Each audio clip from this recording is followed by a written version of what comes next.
Mpendwa mtazamaji, siku ya Jumanne, karibu katika tafakari ya neno la Mwenyezi Mungu. Tunalipata kutoka katika Injili ya Mathayo, sura ile ya 18 aya ya 21 hadi ya 25. Nitaisoma. Petro alimwendea Yesu akamwambia, Bwana, ndugu yangu anikose mara ngapi nami nimsamehe? Hata mara 7? Yesu akamwambia, sikwambii hata mara 7, bali hata 7 mara 70. Kwa sababu hii ufalme wa mbinguni umefanana na mfalme mmoja aliyetaka kufanya hesabu na watumwa wake. Alipoanza kuifanya, aliletewa mtu mmoja aiwaye talanta 10,000. Naye alipokosa cha kulipa, bwana wake akaamuru auzwe, yeye na mkewe na watoto wake na vitu vyote alivyo navyo, ikalipwe ile deni. Basi yule mtumwa akaanguka akamsujudia akisema, Bwana, nivumilie, nami nitakulipa yote pia. Bwana wa mtumwa yule akamhurumia, akamfungua, akamsamehe ile deni. Mtumwa yule akatoka, akamwona mmoja wa wajoli wake aliyemwia dinari 100. Akamkamata, akamshika koo akisema, nilipe uiwacho. Basi mjoli wake akaanguka miguuni pake, akamsihi akisema, nivumilie, nami nitakulipa yote pia. Lakini hakutaka. Akaenda akamtupa kifungoni hata atakapolilipa ile deni. Basi wajoli wake walipoyaona yaliyotendeka, walisikitika sana. Wakaenda wakamweleza bwana wao yote yaliyotendeka. Ndipo bwana wake akamwita akamwambia, ewe mtumwa mwovu, na alikusamehe wewe deni ile yote uliponisihi. Nawe je, haikukupasa kumrehemu mjoli wako kama mimi nilivyokurehemu wewe? Bwana wake akaghadhabika, akampeleka kwa watesaji hata atakapoilipa deni ile yote. Ndivyo na Baba yangu wa mbinguni atakavyowatenda ninyi msiposamehe kwa mioyo yenu kila mtu ndugu yake. Neno la Bwana. Sifa kwako, e Kristo. Mpendwa mtazamaji, kipindi cha Kwaresma, mojawapo ya matendo ya toba tunayopaswa kuweza kuyafanya pia ni kipindi cha kuweza kusamehe. Kusamehe ni kumwachilia mtu matendo mabaya aliyokufanyia. Kusamehe ni kuachilia hisia za hasira. Kusamehe ni kuachilia hisia za kinyongo. Kusamehe ni kuachilia pia hali ya kulipiza kisasi kwa mtu aliyekutendea mabaya. Na katika watu waliokuwa karibu sana na Yesu, anatokea Petro ambaye alikuwa na uwezo wa kuweza kutoa mapepo, na Yesu Kristo alimwambia, nimekabidhi funguo za mbinguni, lakini kusamehe kwake ilikuwa ni shida.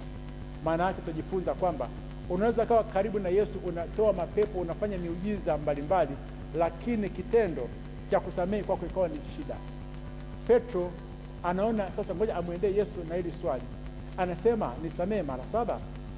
7 kibiblia ni kamilifu. Maana yake nikisamehe mara 7 basi inatosha. Yesu anamwambia hapana, hata kama 7 ni kamilifu, hata kama Mwenyezi Mungu katika swala zima la uumbaji wake siku ya 7 alipumzika, maana yake 7 inaenda na Mwenyezi Mungu. Wewe katika kusamehe usijilinganishe na vitu vitakatifu, songa mbele, yaani nenda hadi 7 mara 70. Katika tendo hilo Yesu anatolea mfano, anasema wa bwana mmoja mfalme. Yeye huyu alikuwa anataka kufanya hesabu ya watumwa wake.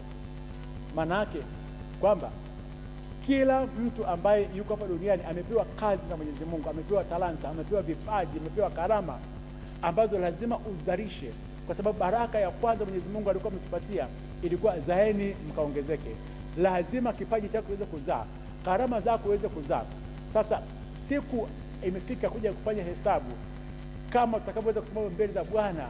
Anataka kuweza kujua matendo yetu yalikuwa yapi hapa duniani, na kwa sababu matendo yetu tutafuata, ndipo akaletewa mmoja ya wale watumwa wake aliyekuwa anadaiwa talanta 10,000, na bwana wake hakuzifanyia kazi. Adhabu yake ilikuwa afungwe yeye, na kifungo hicho kiende kwa mke wake, kifungo hicho pia kiende kwa watoto wake, na baadaye vitu vyake vyote vikafungwa. Tutajifunza kwamba ukiwa na karama na Mwenyezi Mungu amekujalia, una vipaji ambavyo Mwenyezi Mungu amekujalia, ukashindwa kuvifanyia kazi, ukashindwa kutenda matendo mema, ukaingia kutenda dhambi, kifungo kinakuja kwako, kifungo kinakuja kwa mke wako, na kama wewe ni mwanamke, kifungo kinakuja kwa mume wako, kifungo kinakuja pia kwa watoto wako, na vitu vyako vyote vilivyokuwa vinakuwa vimefungwa, utapata mpenyo, na baadaye unapelekwa jela. Huyu bwana alikuwa anadaiwa kwa sababu ya uzembe mkubwa alikuwa ameufanya, akashtuka, akakimbilia huruma Mwenyezi Mungu, akasema unihurumie, nitakulipa. Bwana akamhurumia, akamsamehe ile deni. Matokeo yake ya wale watu wote ambao kila siku tunaenda kusali tukiomba huruma Mwenyezi Mungu kwenye kitubio, alipotoka tu nje, akaenda kumkamata ndugu yake aliyekuwa yeye anamdai dinari 100. Alikuwa anadaiwa yeye 1000, anamkamata huyu wa dinari 100, anamkaba, anamweka gerezani kwa sababu ameshindwa kuweza kulipa ile deni.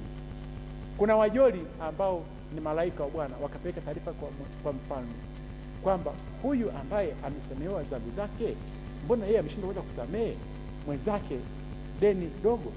Tutajifunza kitu gani?